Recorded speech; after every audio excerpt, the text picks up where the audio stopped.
In the frozen heart of Pinebrook, a grandmother's grief turns to fury. At 64, Margaret Hale was meant to live out her days in peace, until her sister's grandson was left to die in the snow. The police called it an accident, she called it murder, and when the law turned its back, My name is Margaret Hale, though everyone in this town calls me Maggie. 63 years old, widow for almost a decade, and long retired from the force. Most people here in Pinebrook know me as that quiet woman who tends her garden and makes the best peach cobbler at the county fair. They smile politely when they pass by my white picket fence, never suspecting the things these hands have done or the places these eyes have seen. I came to Pinebrook to forget the noise. After 30 years as a detective in Chicago, murders, corruption, cases that kept me up for nights, I thought I deserved a small town's peace. The kind of peace that seeps into your bones like warm sunlight after a long winter. And for a while, it worked. I had my porch swing, my coffee every morning, and the occasional visit from my sister Linda and her grandchildren. They were my only close family left in this world. Ethan was her youngest grandson, 17, all lanky legs and a wild mop of chestnut hair. He called me Aunt Maggie, though by blood I was his great-aunt. To him, I was the cool old lady who could still shoot straighter than his friends at the county fair, the one who told stories about the city that made his eyes go wide. That autumn morning started like any other. The sun hadn't fully climbed over the horizon yet, and the chill carried a promise of winter. I sat on the porch with my coffee, watching the leaves skitter across Main Street. Pinebrook was one of those towns that never made the news population, just under 8,000, one main road, a sheriff who still made his rounds in person. Quiet, predictable, safe, or so I thought. Ethan had been by the evening before, dropping off a jar of his grandmother's apple jam. He had big plans, that boy college applications, a used truck he was saving up for, a girl named Lily he pretended he wasn't in love with. He was the kind of kid who restored your faith in the next generation. Kind, funny, full of the sort of mischief that never hurt anyone. I remember telling him, "Keep your head down, Ethan. Small towns have long memories." He just laughed. "You sound like you're still on a case, Aunt Maggie." Maybe I was. Maybe I never stopped being on a case. The wind shifted, bringing with it the faint sound of the church bell. 10 o'clock.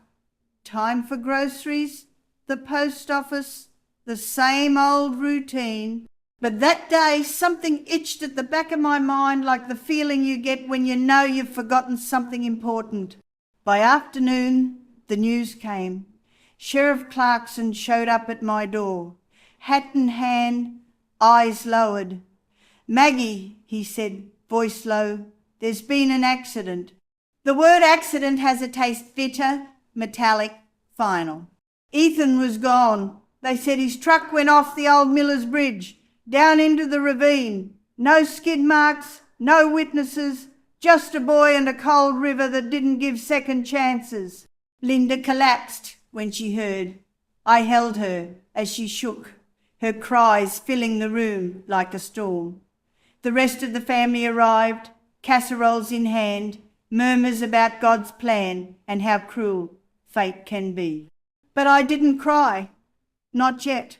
I watched. I listened. And in the silence between condolences, something didn't add up.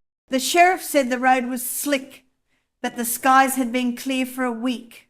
He said the guardrail was old, but I drove that bridge 2 days ago. It held just fine. And Ethan, he wasn't the reckless type. Not at night, not on that road. I poured myself a drink that night, bourbon, neat, and sat by the window while Pinebrook slept. The stars blinked coldly above, same as always, but the quiet felt different now, heavy, waiting. People in town think of me as a grandmother, a harmless widow who tends to her roses and plays bingo on Fridays. What they don't know is that I've buried partners, seen bodies in alleys, stared monsters in the eye and made them blink first. And as I sat there, fingers tight around the glass, I felt that old fire stir again. The one I thought I left behind in Chicago. The one that doesn't care about God's plan or accidents. I whispered his name into the dark. Ethan. Some debts are paid in tears, others in blood. And I wasn't done yet. Pause for a second. What would you do if it were your family in the snow? Comment below. I'm reading every single one. The funeral came fast, like they always do in small towns. No time to catch your breath, just a whirlwind of casseroles, black dresses, and condolences that all sound the same. He was too young.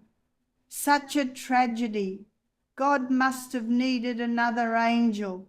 I stood by the casket, my hands clasped tight, eyes tracing the curve of Ethan's still face. They'd done a good job making him look peaceful, but I knew that look. I'd seen it in morgues, in alleyways, on crime scenes long closed. It wasn't peace, it was absence, and absence demands answers. Linda was a mess. My sister's hair, once a proud silver, was damp with tears and clung to her cheeks. Her voice cracked every time she said his name. I held her, the way an older sister does, and kept my own tears locked behind a dam I wasn't ready to break. "Let it go, Maggie," she whispered when we were alone in the church kitchen. "Please, don't do that thing you do. Don't go digging." I looked at her at the way her hands trembled as she poured coffee she wouldn't drink, the way her shoulders curled in as if protecting what little she had left, and I lied. "I won't, I promise." But promises like that are smoke. They don't hold. The sheriff came by later that night, hat still in hand. He looked tired, lines deeper than before, and for a moment I almost felt sorry for him. Pinebrook hadn't seen a case worse than a missing cow in years. Now here he was, telling a former Chicago detective that her boy's death was an accident. "Road was slick, Maggie, probably going a bit fast. Lost control." "No skid marks?" "None. Could have been distracted." "Ethan didn't drink?" "I know." "Oh, headlights?" "They were off when we found the truck. Might have shorted in the fall." I nodded, letting him talk, but every word was a splinter. No skid marks, lights off, a bridge with no cameras, no witnesses, just dark water, and a boy with too much life left in him. "Drop it, Maggie," Clarkson said finally, voice slow. "Let the boy rest." That night I didn't sleep.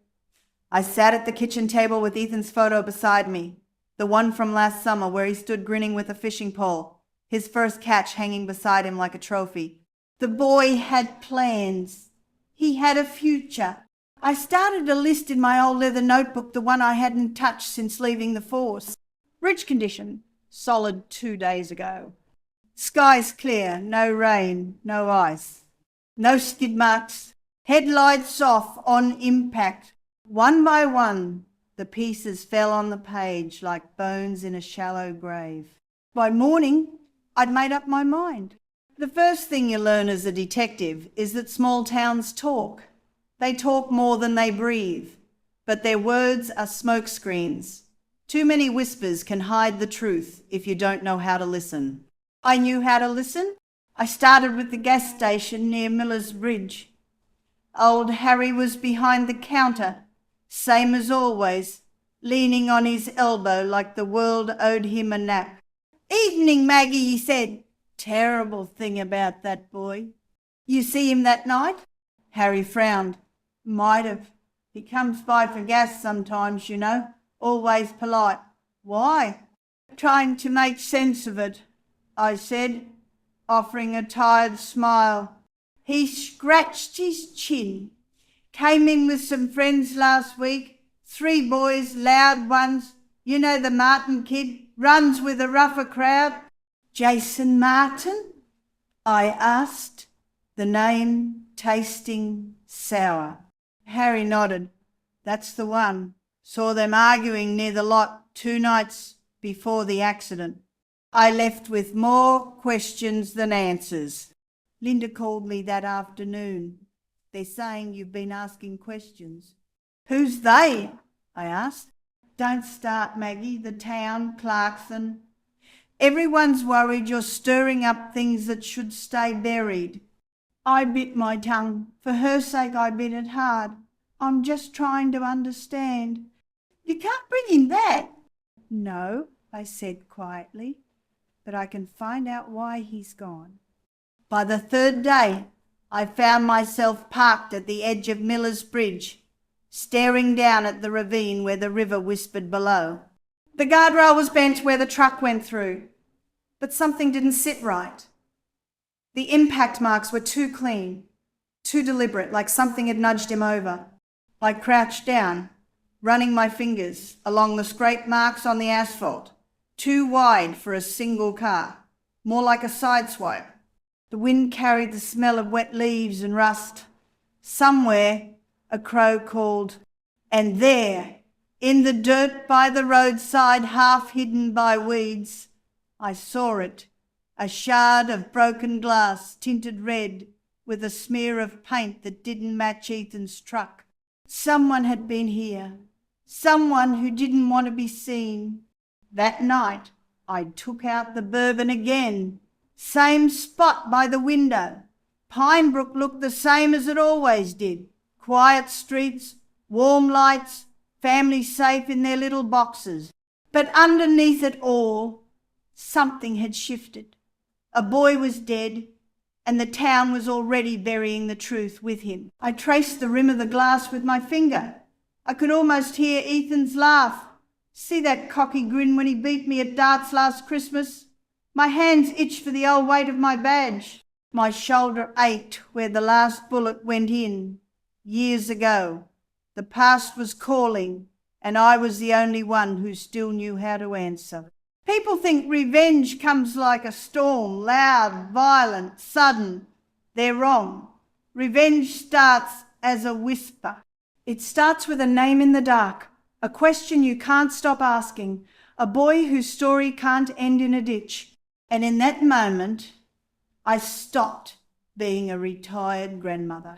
I was a hunter again. There's an old saying from my days on the force. The dead don't talk, but their silence is loud enough if you know how to listen. By the 4th morning, I was done listening to condolences and casseroles. I needed answers. I started with the bridge again, because that's where it always begins, with the scene, with the ghosts that linger in the gravel and the cracks in the asphalt. The sheriff had wrapped up his half-hearted investigation by then, left nothing but a few scraps of police tape flapping in the wind. I crouched low, my knees popping in protest, and stared at the marks on the railing. Too clean, too neat, no chaos, no scramble to swerve. Ethan hadn't fought the wheel. Either he didn't see it coming, or he wasn't given the chance. I snapped a photo with my old Nikon, the same one I used to use on homicide cases. My hands remembered the weight like an old friend. Step 2. The files. Every small-town sheriff keeps his paperwork sloppy but consistent. Clarkson was no exception. A little goodwill, a little pretending to be the grieving aunt who just wanted closure, and I found myself in his office the next afternoon, sitting across from his cluttered desk while he shuffled papers. "Thought you said you'd let this go, Maggie," he muttered. "I said I'd try," I replied. "Turns out I'm bad at retirement." He sighed and pushed a thin manila folder toward me. "That's all I've got. No witnesses. Toxicology came back clean. No alcohol. No drugs." I opened the file, my eyes scanning the pages like muscle memory, scene photos, the coroner's report, weather logs. Something was missing. "Where's the dash cam footage?" "There isn't any," he said. "Every truck in this county over the last decade has one. Not his. His was busted. Linda told me herself. Linda, my sister. I made a note in my mind, ask her why she said that. Step 3, the people. In small towns, the truth isn't in the paperwork. It's in the whispers. And the loudest whispers that week were coming from the old feed store on Main, where the high school boys like to loiter. I found Jason Martin there, the kid Harry had mentioned. 18, troublemaker since 12, the kind of boy who thought a fast car and a louder mouth made him untouchable. He was leaning against his rusted Chevy with 2 of his buddies, chewing on sunflower seeds and trying too hard to look grown. Jason, I said, walking up with my best grandmother's smile. You got a minute? He looked me up and down like I was a stray cat. Sure, Mrs. Hale. It's Miss, I corrected. Tell me about the night Ethan died. The colour drained a little from his face. I already told the cops everything. I'm not the cops. His friends shifted uneasily. One of them dropped his seed shell on the pavement. We weren't even there, Jason said. Too fast. I stepped closer, just enough to remind him that I wasn't afraid of boys with empty bravado. Funny. Harry at the gas station says he saw you and Ethan arguing 2 nights before the accident. That was nothing, just high school stuff. High school stuff that ends with a kid in a river? His jaw tightened, his friends scattered, muttering something about being late. I don't know what you think you're doing, Jason said, voice low, but you should leave it alone.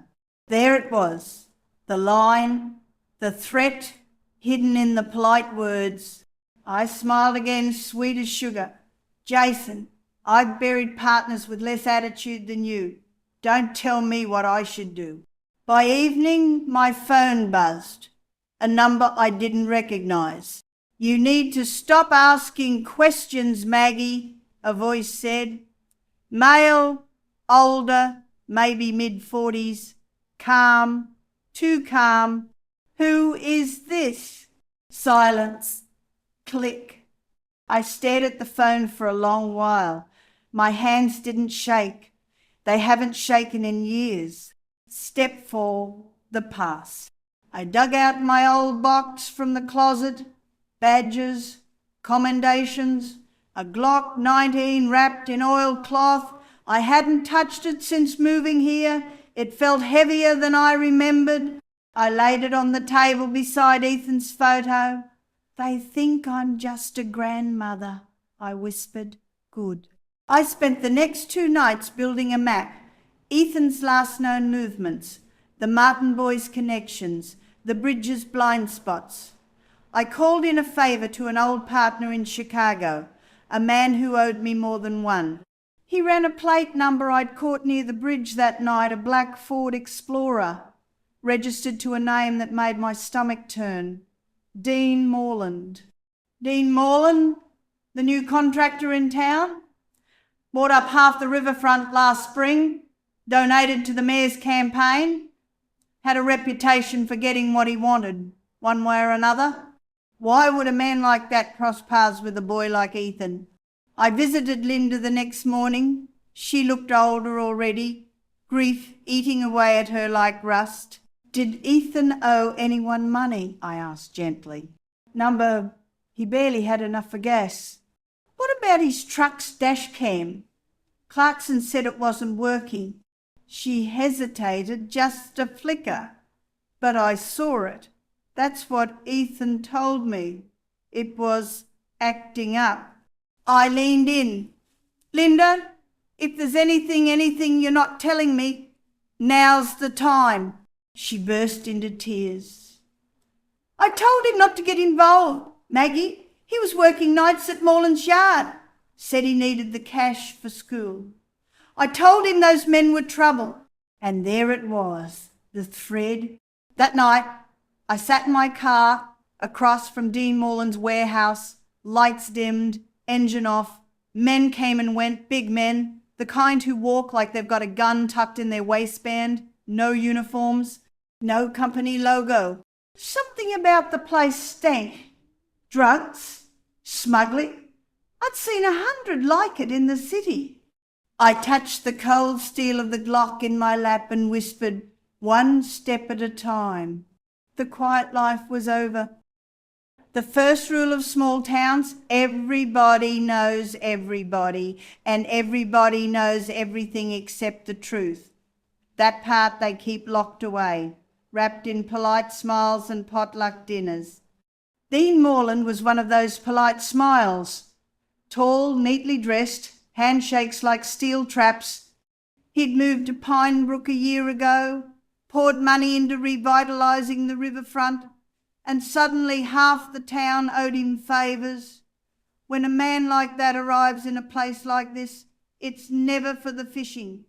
I needed to know what Ethan had seen or what he knew that made him dangerous to men like Morland. I started with the diner. In Pinebrook, the diner's better than a police scanner. Waitresses hear things before the sheriff does. "Coffee, Maggie?" asked Joyce, her name tag crooked like always. "Sure," I said, sliding into the corner booth where I could see the door. She poured, and I let the smell of burnt beans and grease settle me. "Busy night?" I asked casually. She raised an eyebrow. "Busier than it should be for a town this size. Lot of trucks coming through. Morland's boys. You know them?" "Oh," she snorted. "Everyone knows them. They keep to themselves, but you didn't hear this from me, folks. Say they're moving more than lumber down by that yard."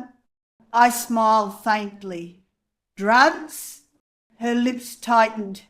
"I didn't say that." By evening, the whispers had a shape. Morland was running something dirty under the nose of a sleepy sheriff, and Ethan, my sweet, stubborn Ethan, had gotten too close. I waited until dark before driving past the warehouse again. This time, I parked farther out and watched with binoculars. 2 trucks, unloaded crates, no markings. Men passed envelopes, not receipts. I snapped photos, time-stamped them, sent a copy to my old partner in Chicago. "Run this through your friends," I texted. 5 minutes later, he replied, "Those plates show up in 2 open cases, one in Milwaukee, one in Des Moines. Same MO, drugs hidden in construction shipments." Ethan had stumbled into a pipeline that ran deeper than Pinebrook. The next day, I paid Jason Martin another visit. Not at the feed store this time, at the old basketball court, where he smoked when no one was looking. "You again?" he groaned, flicking ash onto the pavement. "You're going to tell me what you and Ethan were fighting about?" He looked away. "It wasn't like that. You think I don't know what guilt looks like, kid? I've seen men twice your size crumble under it." His jaw clenched. "He told me he was going to the sheriff. Said Morland's guys were dealing at the yard. I told him to shut up, to let it go. They don't like loose ends." I stepped closer, and now he's a loose end. Jason's hands shook as he lit another cigarette. "I didn't touch him, I swear. But he stopped himself." "They what?" He didn't answer, but his silence said enough. Back home, I sat at my kitchen table with the Glock beside me and Ethan's photo staring back like a question I couldn't ignore. Morland had power. The sheriff was either blind or bought, and I was a 63-year-old widow who was supposed to bake pies and keep quiet. I made a choice that night. I pulled out the box. I swore I'd never open again, the one with my old credentials, my wiretaps, my lockpicks. My badge was long expired, but muscle memory isn't. The first step was infiltration. Pinebrook's Winter Festival was that weekend a parade, bonfires, the kind of wholesome event that made people forget who pulled the strings behind the curtain. Morland was scheduled to give a speech about economic growth. I dressed the part, wool coat, knit hat, a thermos of cider in hand. Harmless. I watched from the crowd as he spoke, his voice smooth as silk. Promises about jobs, about making Pinebrook proud again. People clapped, cheered, but his eyes scanned the crowd like a hawk, calculating. After the speech, I followed from a distance as he slipped away from the crowd, two of his men in tow. They headed toward the alley behind the courthouse. I clicked the recorder in my pocket. Handled just like we said, one of the men murmured. Good, Morland replied. No loose ends. I don't want that kid's name coming up again. I froze. Kid? Ethan. They left a few minutes later, oblivious to the old woman leaning on her cane by the lamppost. I had my first real proof, but not enough to bring them down, not in a town where the sheriff played golf with the mayor, and the mayor owed Morland a campaign. So I did what I do best. I disappeared into the background. That night, someone slashed my tyres. A warning. Linda begged me to stop. Maggie, please, they'll come after you next. I looked at her, at the lines of grief etched deep in her face. They already had. I started digging deeper. Old contacts fed me names, numbers, old case files with Morland's name lurking like a shadow. The pattern was clear. He moved into small towns, set up legitimate business, then ran drugs and laundered money through construction sites. Anyone who got too curious had accidents. Ethan had been one of them, and I was next if I didn't turn the tables first. Revenge is like rust.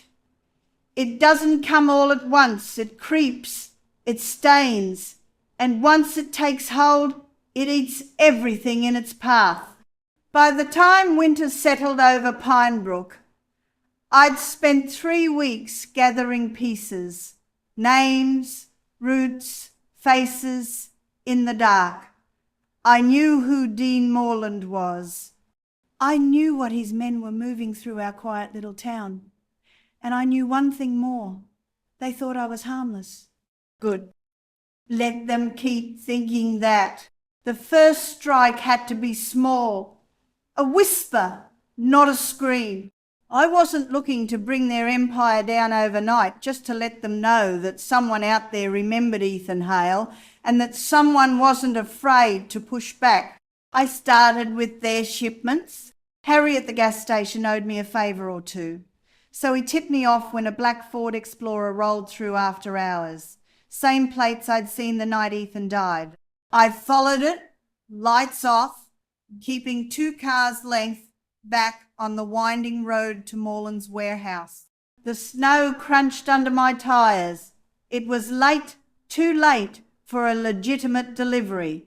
From a hill overlooking the yard, I watched them unload crates. 2 men, both armed, both laughing like they had nothing to fear. I smiled to myself. I waited until they were inside, then crept down the embankment, hood pulled low, gloves on.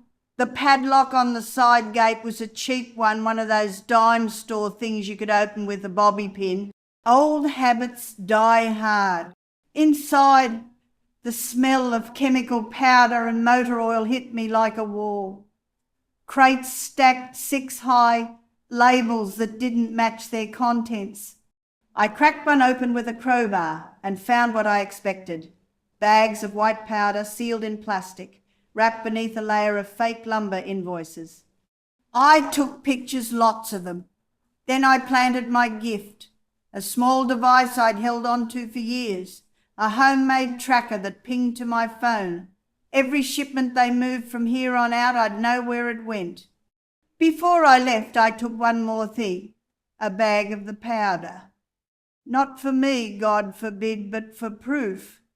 Evidence is only as strong as the first brick you pull from the wall.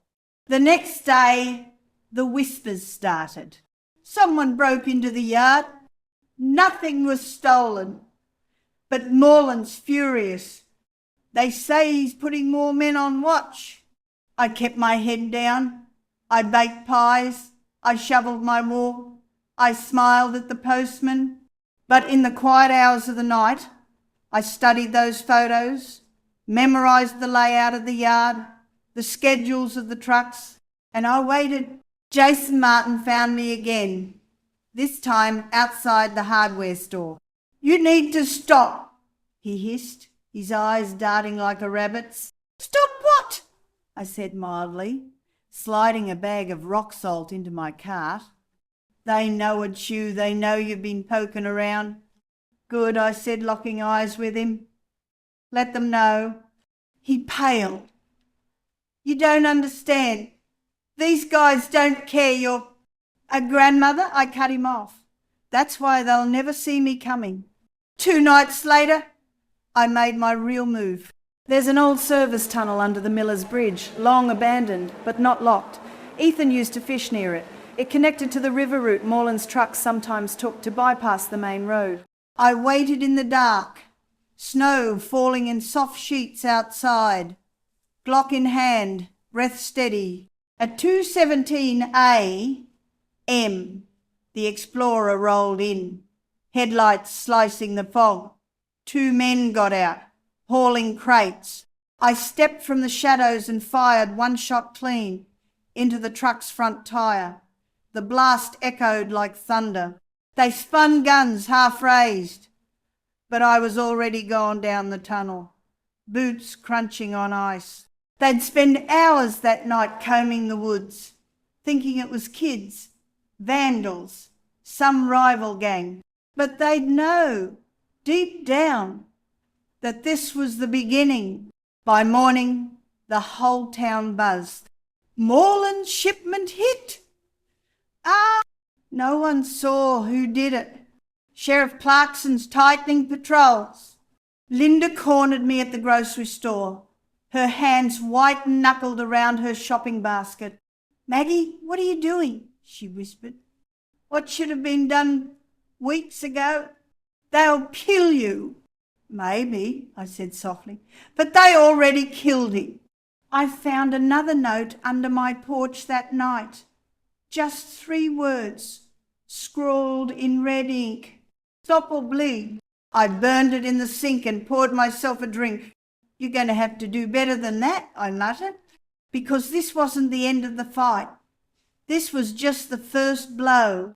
Snow carries sound in a strange way. It muffles the world until everything feels close, heavy, waiting to break. That night, the cold bit at my bones as I watched the blood trail bloom against the white. It wasn't my blood. Not yet. 3 nights after I blew their tire on the river route, Morland's men started watching. Not the kind of watching you can see. They were cleverer than that. A black pickup parked too long near the diner. A man in a ball cap buying milk who didn't drink it. I kept my curtains drawn and my lights low. But I didn't stop moving. The bag of powder I'd taken was now in Sheriff Clarkson's evidence locker, anonymously delivered. Of course, he didn't know it was me, but he knew enough to stir. And that's what I wanted. Stir the pot until something ugly rises to the top. It happened on a Thursday. Cold, brittle air, the kind that cracks your lips. I was coming back from the VFW hall, a meeting of ladies who knit that night, more a group of widows complaining about heating bills. My boots crunched the sidewalk. The moon was a thin sickle, casting just enough light to see the black sedan parked across the street from my house. Engine off, no plates, I recognised. I knew then tonight wasn't about intimidation. It was about sending a message. I slipped around the back, heart steady. My old instincts, things I thought I'd buried with my badge, came roaring back. Kitchen door locked, curtains drawn, shotgun loaded, and behind the pantry door, I waited. The first man came around the side yard like a shadow. He thought I was asleep. I stepped out when he was halfway to the porch, pressed the barrel to his chest, and whispered, "Lose something?" He froze. The second one wasn't as patient. He came from behind fast, but not fast enough. Years in the field teach you where to swing first. Knee, then ribs. He went down with a grunt, snow spraying around him like ash. The first one panicked, pulled a knife. I pulled the trigger. The sound cracked the night open. Birds scattered from the trees. He fell, clutching his shoulder, blood blooming across the snow like ink in water. I didn't kill him, not yet, but I leaned in close, my breath fogging against his ear. You tell Dean Morland, I hissed. The next one doesn't walk away. Then I dragged him to the edge of the street and let his buddy haul him off, tires screeching into the cold dark. By morning, the sheriff was knocking at my door. Trouble last night? He asked, eyes scanning the tracks in my yard. Coyotes, I said, sipping my coffee. He didn't believe me, but he also didn't press. Men like Clarkson know when a line's been drawn, and they're smart enough not to cross it too soon. That night, Linda called. Her voice shook. They're saying someone got shot. They're saying right, I replied. Maggie, this isn't justice anymore, this is war. Then they picked the wrong soldier, I said. For the first time since Ethan died, I slept soundly, because now they knew I wasn't a rumour. I was a storm coming for them, and the snow would remember their blood. Revenge isn't a sprint. It's a slow choke, tightening inch by inch until the other side runs out of air. Moreland's men bled on my lawn, and for a few days the town felt quieter. No strange trucks by the diner, no black sedans under the moonlight. But quiet doesn't mean safe. It means they're thinking. And men like Dean Morland? They only think of one thing: control. I started seeing the signs in places no one else noticed. The butcher stopped talking when I walked in. The bank teller avoided my eyes. Folks in Pinebrook were scared, and fear is a language I'd learned to read long before I retired my badge. That fear meant Morland was pushing back, harder, smarter, quieter. I doubled my routine. The mornings were for appearance. Coffee at the cafe, polite smiles, church on Sundays. The nights were for work. Jason Martin, jittery as ever, slipped me a list. 3 names, men who handled Moreland's shipments and knew too much to stay alive for long.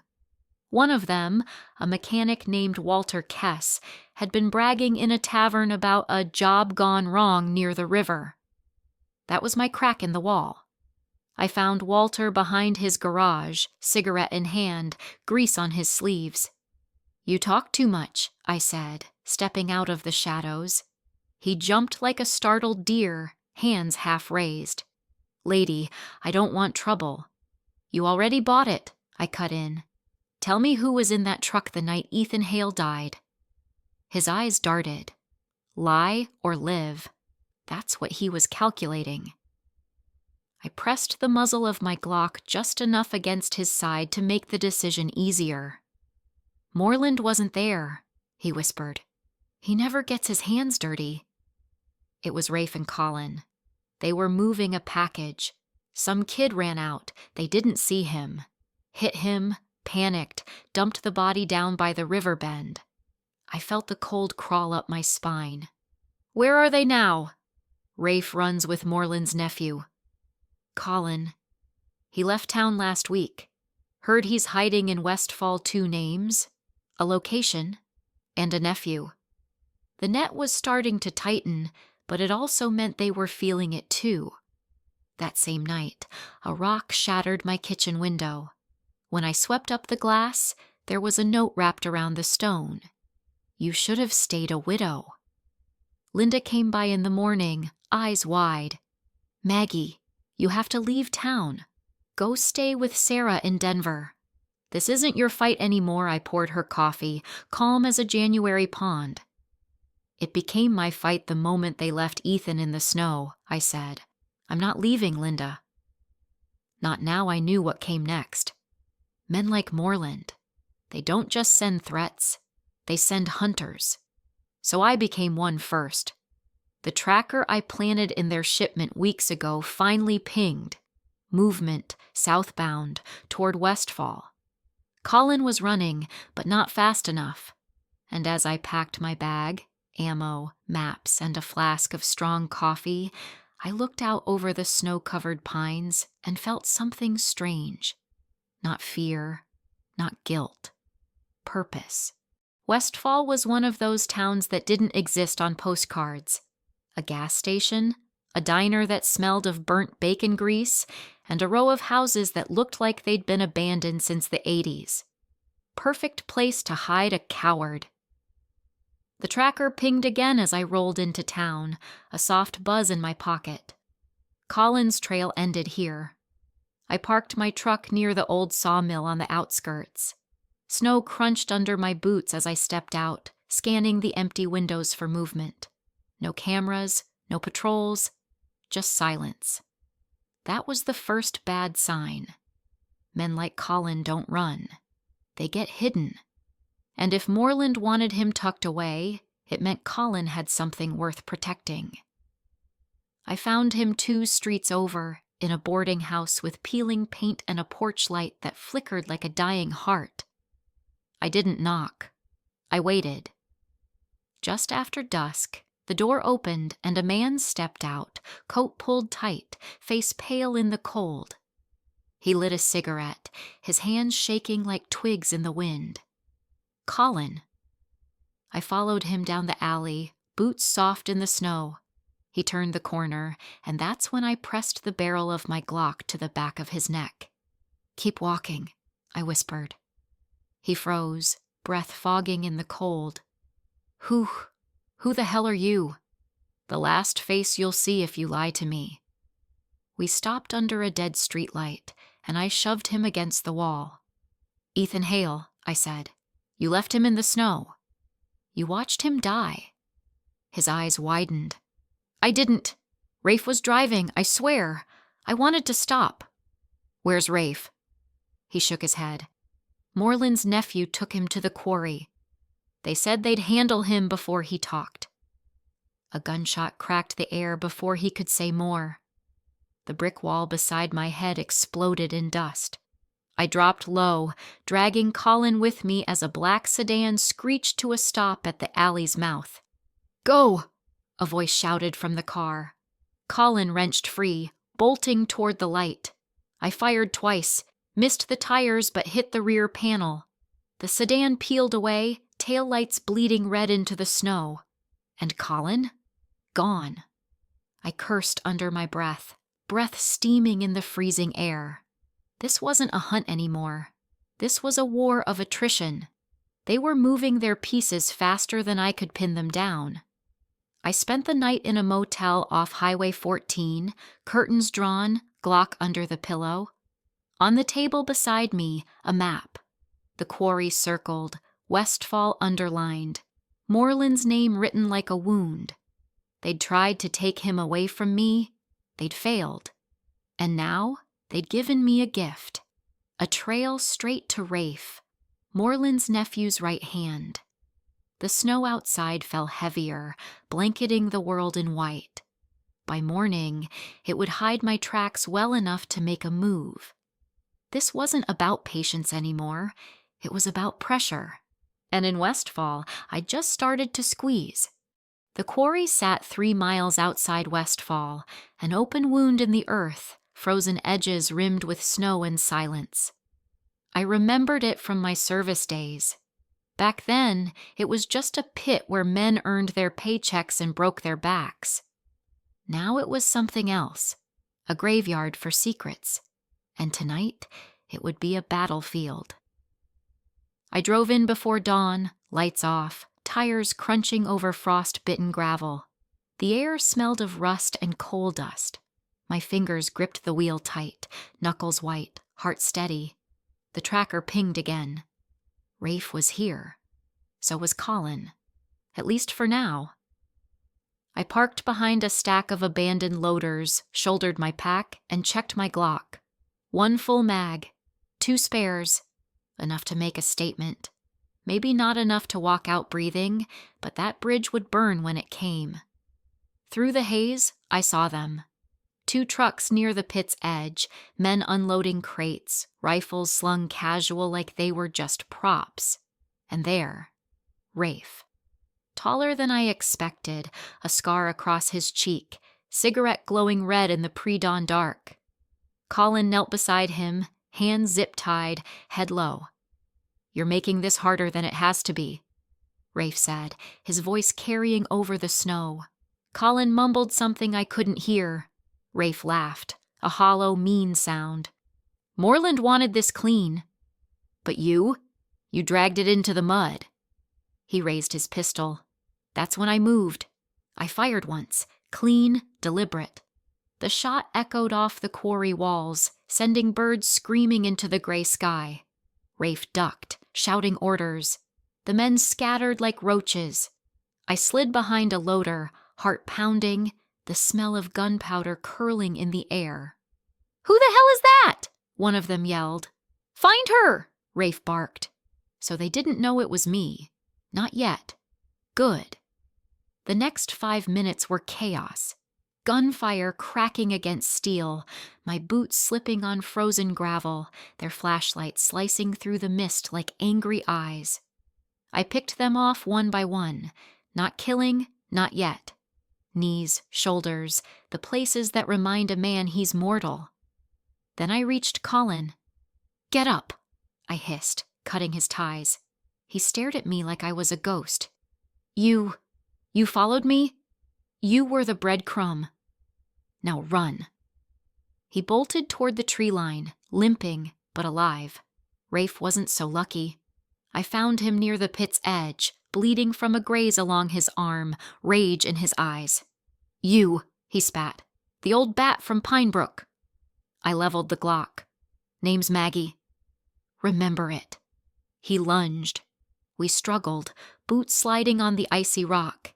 His fist caught my jaw, stars burst in my vision, but I twisted, slammed my elbow into his ribs, and sent him sprawling dangerously close to the drop. "Tell Moreland," I said, breath ragged. "I'm not done." Then I kicked his gun into the pit and vanished into the white. By the time the sirens wailed in the distance, I was already on the highway. Colin was gone. Whether he lived or not, I couldn't say. But Rafe had seen my face, and that meant Dean Moreland would now see me as I truly was, not a grieving grandmother, a hunter. And his time was running out. Her fight for justice isn't over, and neither is ours. Smash the like, share this story with someone who loves dark thrillers, and subscribe so you never miss the next chapter. Winter doesn't forgive, it only buries. By the time I returned to Pinebrook, the quarry raid was already a rumor in every diner and bar. Some said it was a gang war. Others whispered about a ghost in the snow. Only a few knew the truth. One of them was Dean Moreland. He sent no more notes. No more watchers in cars. When men like him go quiet, it means they're setting the trap. And I was ready to step in. For weeks, I moved like a shadow. The trackers stayed dark, their shipments slowed to a trickle, and then, finally, a ping. Not from the yard, not from the trucks, from Moreland's own estate. The message was clear. He was waiting. Linda begged me not to go. "You've done enough," she said, tears in her eyes. "Ethan's gone, Maggie. Don't let them take you too."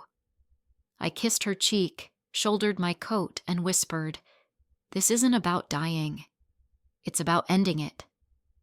Moreland's mansion sat on the ridge above the river, all glass and stone, too rich for a man who made his living from dirt and poison.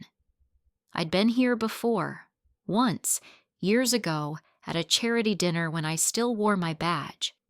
Back then, the wine flowed and the music never stopped. Tonight, it was silent. I parked at the edge of the drive and walked in, boots crunching the fresh snow. No guards outside, no lights. He wanted me inside. The door was unlocked. I stepped through, Glock raised, heart steady, my breath fogged in the cold foyer. "Come on out, Dean," I called. "Let's stop pretending."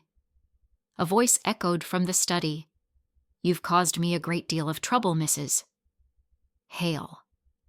He was older than I remembered, grayer, heavier, but the eyes were the same, cold, calculating, cruel. We faced each other across a walnut desk. His pistol lay in the drawer, his hand resting near it. Mine was steady at my side. "You could have stayed quiet," he said. "We'd have paid for the funeral, sent flowers. But you had to stir the pot." "You left a boy in the snow," I said. "You don't get flowers for that." He chuckled, low and bitter. "Rafe told me you were stubborn. He didn't tell me you were suicidal." The gunfight was brief. It always is when two people mean it. He fired first. Missed. I didn't. The bullet caught him in the shoulder, sent him sprawling across the desk. Papers scattered like winter leaves. He fumbled for the drawer, but I was already there, boot pressing it shut. "It's over, Dean." He spat blood and laughed. "You think killing me changes anything?" "There's always another man waiting to take my chair." "I'm not here for them," I said softly. "I'm here for him." And then, with the same hands I once used to cradle my grandson, I pulled the trigger. The shot echoed through the house, through the trees, through the life I once had. When it was done, I called Sheriff Clarkson and told him where to find the body, the drugs, the files I'd gathered over the winter. I didn't run. I didn't hide. By dawn, the blue lights painted the snow. The trial was swift. They called me a vigilante. Some called me a hero. The law called me guilty of manslaughter, but the jury called it mercy. I served 18 months in a minimum security facility. Time moves differently when the snow is on the inside of the glass. When I came home, the town was quieter. The trucks were gone. The yard shut down. Ethan's grave had fresh flowers. Linda hugged me at the gate. "Was it worth it?" she asked. I looked out over the pines, the river winding dark through the hills. "No," I said, "but it was necessary. Some winters never thaw. Some wounds never heal. But in Pinebrook, the snow remembers. And so do I." If this story chilled your spine, imagine what's next. Hit that subscribe button, tap the bell icon, and join me as we uncover more dark, untold tales where justice wears unexpected faces.